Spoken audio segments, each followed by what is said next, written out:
Welcome to my home. అందరు ఎలా ఉన్నారు? బాగున్నారా? నేనైతే చాలా చాలా బాగున్నాను. మార్నింగ్ 4కే లేచాను. గ్రహణం పట్టింది కదా, పూజ రూమ్ ఖచ్చితంగా క్లీన్ చేయాలి కాబట్టి ఇంకా నేను ఇంట్లో పని అంతా కంప్లీట్ చేసుకొని స్నానం అది కంప్లీట్ చేసుకొని వంట అయితే చేసి మా అమ్మల్ని పంపించిన తర్వాత ఇంకా పూజ రూమ్ అయితే క్లీనింగ్ పెట్టుకున్నాను అనమాట. తను 6:30కి వెళ్ళింది.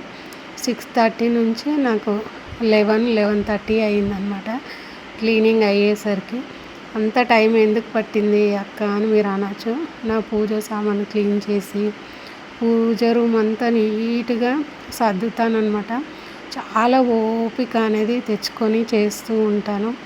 నేను చేసే పనిని చూసి పక్కన వాళ్ళకి అంత చిరాకు వస్తుందన్నమాట. ఇంకా అంత నీట్గా సర్ది ఇలా ఎక్కడవక్కడే నీట్గా తోమి దీపారాధన అయితే చేశాను. నా పూజ గది మీ అందరికీ నచ్చిందా? నచ్చితే కామెంట్ చేయడం మర్చిపోకండి. ఈ వీడియో నచ్చితే లైక్ చేయండి.